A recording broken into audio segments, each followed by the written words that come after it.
Your Excellency, President of the Republic of Fiji, First Lady Andi Tikau, Honourable Ministers, Members of Parliament, Your Excellencies, Members of the Diplomatic Corps, the Acting Commander of the Republic of Fiji Military Forces, distinguished guests, ladies and gentlemen. Bula Vinaka, and a very good afternoon to you all.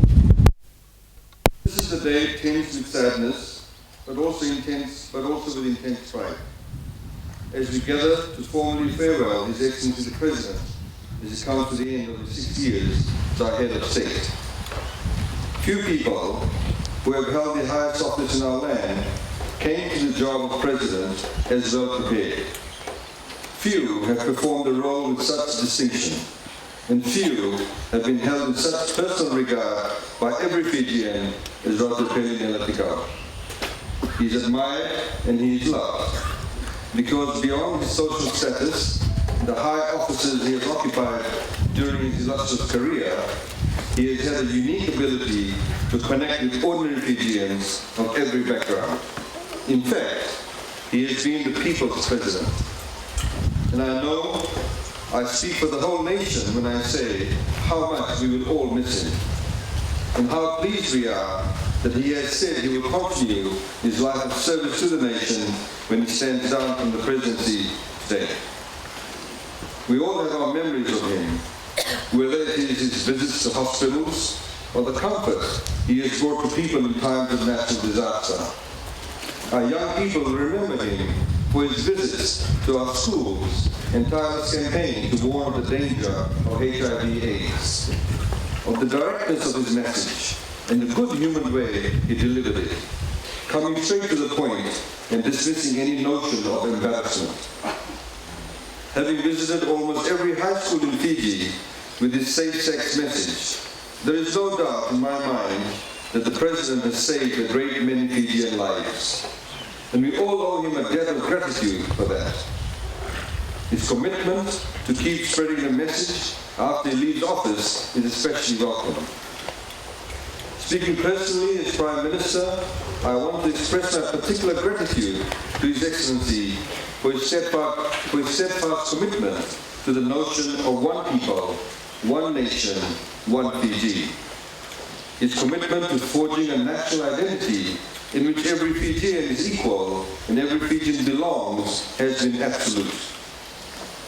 He has steered our nation through some momentous events with energy, commitment, wisdom, judgment, and a sense of fair play. As President, he has presided over the adoption of our new Constitution, which introduced the first genuine democracy in Fiji of equal votes of equal value. He was fully committed to that process and the principles the Constitution embodies: an independent judiciary, a secular state, and a wide range of civil, political, and socio-economic rights. We are all grateful that during that process of great change, His Excellency, in the office of the Head of State, represented unwavering stability and unity. He enjoyed the confidence of the entire nation. Yet, this is only the most recent example of the extraordinary capacity for leadership that has marked the life of this remarkable man. Whether in the military, as a diplomat, in the civil service, or as a Speaker of the Parliament. I urge every young Fijian to study Ratupeli's biography and his record of service to the nation, because that man with the big smile you met when he visited your school is an inspiration to every Fijian.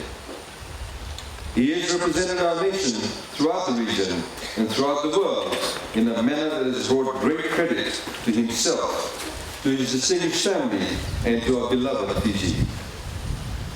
I have had the privilege to witness at first hand His Excellency's many qualities. In his military career, he led by example, and always stressed that any reward be based on merit, rather than social status, position, wealth, or political connection. His ability, sound judgment, loyalty, and sense of fairness have always been respected by the men and women he led. And of course, but his convivial nature and sense of humor has always made him popular. As well as being the people's president, he has also been the singing head of state. Certainly, nobody else can do Lucille in quite the same way, and our official receptions aren't going to be quite the same. To you, sir, we convey our deepest thanks for a job well done. You will be missed, but I know you share my view that with the incoming president, Major General Joti Konrote, the position of the head of state will be in good hands. The whole nation pays tribute to you today for your service, and we wish you and Auntie Kwela the very best as you move into the next phase of your distinguished life. Minaka Wakalegu, and thank you very much.